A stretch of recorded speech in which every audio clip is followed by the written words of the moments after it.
Hai semua, ketemu lagi sama aku Luna. Selamat datang di channel Ngomongin Uang.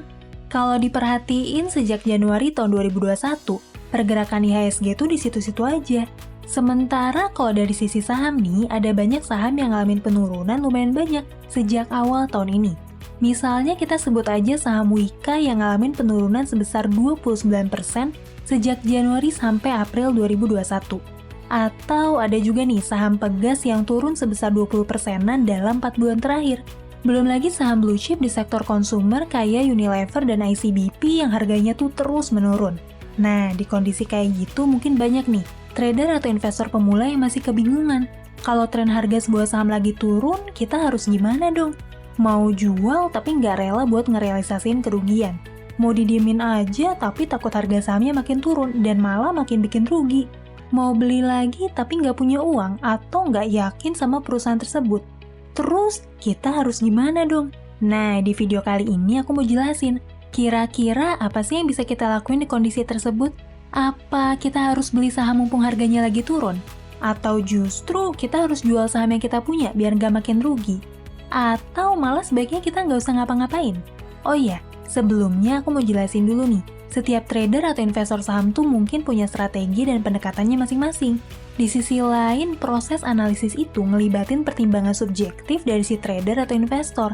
Makanya nih, walaupun pakai metode analisis yang sama, bisa jadi trader atau investor tersebut tuh punya hasil keputusan yang berbeda.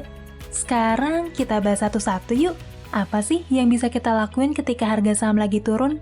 Yang pertama, saham lagi turun bisa jadi itu adalah saat yang tepat buat beli. Tapi bukan berarti semua saham yang lagi turun tuh harus dibeli. Ini nih kriteria saham yang cocok dibeli pas harganya lagi turun. Yang pertama itu ada potential growth. Di era teknologi digital yang serba cepat ini, sebuah bisnis tuh bisa berkembang pesat banget dalam waktu singkat, cuma dengan sentuhan teknologi yang relevan sama produk utamanya. Dalam 10 tahun terakhir, mungkin kita udah sama-sama nyaksiin gitu ya, gimana sih teknologi dan digitalisasi itu bisa begitu mendisrupsi bisnis-bisnis konvensional tanpa perlu punya aset-aset raksasa kayak yang ada di model bisnis sebelumnya. Nah, makanya nih, ada banyak banget saham-saham tertentu yang harganya itu melonjak gitu ya, karena dinilai punya potential growth yang bisa secara radikal mengubah kondisi bisnis sebelumnya. Jadi sebuah identitas baru yang prospeknya tuh jauh lebih baik. Ya mungkin kita udah sama-sama nih ngalamin gimana sih saham-saham nikel tuh sempat naik gila-gilaan, karena ada potential growth yang muncul dari pemberitaan Tesla yang diberitain tuh mau ngebangun pabrik baterainya di Indonesia. Atau ada juga nih saham-saham bank kecil yang harganya tuh terapresiasi tinggi banget karena ada isu akuisisi dan berubah jadi bank digital kayak Ant Financial yang merevolusi industri keuangan di Cina. Atau bisa juga nih, harga sebuah saham tuh naik karena ngelakuin aksi korporasi tertentu sehingga tercipta potential growth dalam bisnisnya. Buat kamu yang mau lihat berita terbaru yang relevan gitu ya sama saham inceran kamu bisa nih lihat di kolom berita yang ada di aplikasi saham kayak Ajaib. Buat aksi korporasi kayak dividen, RUPS, sampai stock split, kamu juga bisa gitu lihat di aplikasi sekuritas kayak Ajaib. Sekarang kita lanjut ke kriteria yang kedua. Dari sisi teknikal, ketika saham tuh lagi turun atau koreksi dan mendekati titik support, bisa jadi itu adalah waktu yang tepat buat beli. Emangnya analisis teknikal tuh apa sih? Jadi, analisis teknikal tuh adalah salah satu pendekatan buat ngelihat posisi harga ketika market tuh ngalamin kejenuhan beli atau kejenuhan jual. Jadi dalam hal ini, ketika market tuh ngalamin penurunan, ada pendekatan matematis yang bisa memprediksi pada posisi harga berapa sih market tuh bakal ngalamin titik jenuh penjualan. Nah, posisi harga itulah yang disebut dengan titik support, yang mana pembentukan harganya tuh bisa dilihat dari berbagai indikator, misalnya trendline, moving average, Fibonacci, dan lain-lain. Tapi tentu aja, nggak semudah itu buat tahu titik support harga sebuah saham. Kita harus tahu juga nih, kalau analisis teknikal itu adalah metode buat memprediksi berdasarkan indikator tertentu yang teruji di masa lalu. Jadi itu bukan jaminan kalau hal yang sama persis bakal terjadi juga di masa depan. Ada kalanya ketika titik support itu nggak bisa nahan derasnya tekanan jual dari market, jadi harganya itu bakalan tetap turun nembus titik support tersebut, dan kita harus menganalisis titik support berikutnya. Oh iya, ketika kamu tuh ngelihat area support, kamu juga bisa nih memprediksi tekanan jual itu dari volume, OBV, RSI, dan juga indikator lainnya buat ngukur gitu, sebesar apa sih potensi saham tersebut buat naik. Semua bentuk indikator dan analisis itu bisa kamu dapetin nih di fitur chart yang bisa kamu akses di sekuritas kamu, kayak ajaib. Sekarang kita masuk ke kriteria yang ketiga, yaitu dari sisi fundamental. Kamu bisa nih beli saham yang turun tersebut setelah harga sahamnya masuk ke margin of safety kamu. Dengan pendekatan fundamental, kamu bisa nih ngitung valuasi atau nilai intrinsik perusahaan tersebut, terus kamu tentuin margin of safety atau seberapa besar sih diskon harga yang mau kamu ambil. Buat valuasi perusahaan, sebetulnya banyak metode yang bisa dipakai. Mulai dari DCF, Net Asset Approach, Earning Multiples, EV/EBITDA, dan lain-lain. Secara umum, kondisi perusahaan yang berbeda itu ngebutuhin metode valuasi yang berbeda juga. Katakanlah perusahaan startup yang umumnya tuh dihitung dengan metode GMV. Terus perusahaan yang lebih stabil dan mature tuh lebih sering dihitung pakai metode DCF dan lain-lain. Misalnya nih, kamu tuh berencana beli saham tertentu dengan margin of safety atau selisih harga 25% dari nilai intrinsiknya. Artinya, ketika harga saham tersebut turun dan masuk ke harga diskon tersebut, bisa jadi itu adalah waktu yang tepat buat beli. Oke, tadi kan kita udah bahas nih beberapa kondisi saham turun yang bisa jadi itu adalah kesempatan yang bagus buat beli. Sekarang kita bakal bahas nih hal kebalikannya. Saat harga saham turun, tapi mungkin sebaiknya kita pertimbangin buat jual dan merealisasikan kerugian. Ini dia kondisi-kondisinya. Yang pertama kita bahas dari sisi fundamental. Kamu bisa pertimbangin jual saham kamu ketika fundamental perusahaan tersebut berubah. Jadi gini, pada umumnya nih, kondisi perusahaan itu selalu berubah dari waktu ke waktu. Perubahan itu tentu macam-macam ya, misalnya nih, perubahan susunan manajemen perusahaan. Atau bisa juga ada kompetitor yang masuk ke market dan akhirnya monopoli market. Perubahan bisnis model karena bisnis sebelumnya tuh terdisrupsi sama teknologi, tren bisnis perusahaan yang menurun atau declining, sampai perubahan karena adanya perubahan regulasi di negara tersebut. Dalam kondisi tersebut, perusahaan yang sahamnya kamu punya tuh udah nggak punya kekuatan bisnis yang sama kayak sebelumnya. Sebagai trader atau investor, kamu bisa nih ngambil keputusan. Apakah perubahan tersebut ke arah yang lebih baik atau sebaliknya? Misalnya kita lihat data perusahaan dari fitur key statistik yang ada di aplikasi Ajaib. Kalau misalnya ROE-nya terus turun, bahkan sampai negatif. Terus IPS-nya juga turun terus. Rasio-rasio lainnya juga ngalamin penurunan.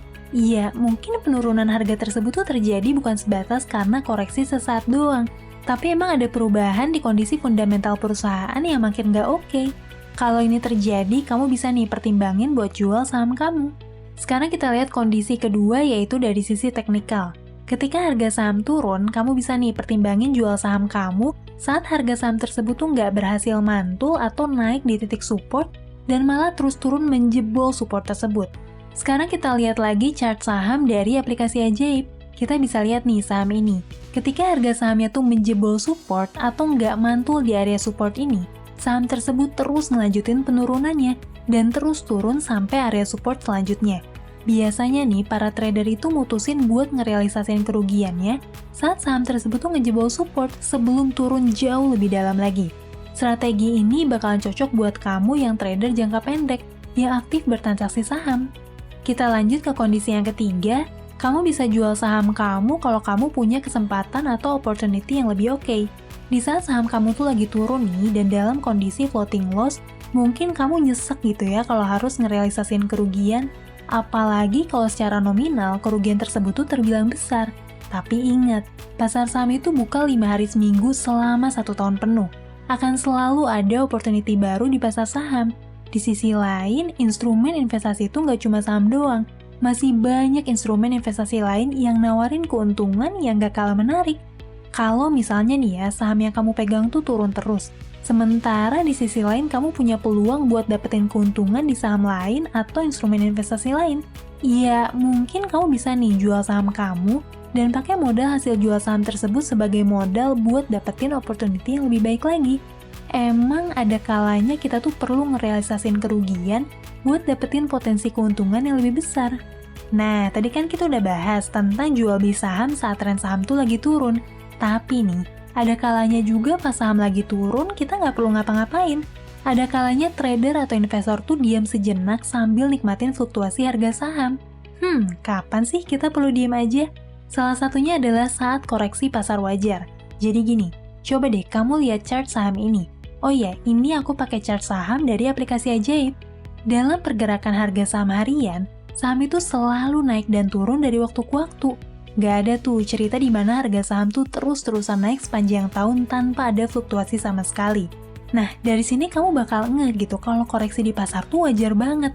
Penurunan harga saham itu selalu terjadi dan itu wajar. Saat harga saham kamu turun, tapi fundamentalnya tuh nggak berubah signifikan, terus secara teknikal juga belum jebolin support, kamu juga nggak punya gitu ya opportunity lain yang lebih oke, ya bisa jadi itu adalah waktu yang tepat buat nggak ngambil aksi apapun. Dalam trading atau investasi, bukan berarti kita tuh harus terus-terusan jual beli tiap hari, mantengin perubahan harga tiap menit atau jam dan lain-lain. Kita harus ingat juga kalau dalam trading atau investasi kita tuh juga perlu diam, menunggu dan bersabar. Dari sini sebetulnya kita bisa lihat ya, kalau keputusan kita dalam berinvestasi itu bisa dilihat dari berbagai macam sisi. Dan semua itu balik lagi ke strategi dan pendekatan kita masing-masing. Bisa jadi ketika harga saham tuh lagi ngalamin penurunan, seorang trader tuh mutusin buat jual rugi. Tapi seorang investor tuh mutusin buat beli lagi sahamnya. Siapa yang benar? Iya, bisa jadi keduanya tuh sama-sama benar, karena masing-masing punya strategi dan time horizon yang berbeda dalam ngelihat bisnis perusahaan. Yang salah itu adalah ketika kita nggak punya trading plan sama sekali, dan nggak punya strategi dalam berinvestasi ataupun trading. Semoga video ini bisa bermanfaat ya, dan bikin kamu punya wawasan baru. Sampai ketemu lagi di video selanjutnya, tetap di channel Ngomongin Uang, karena ngomongin uang gak ada habisnya.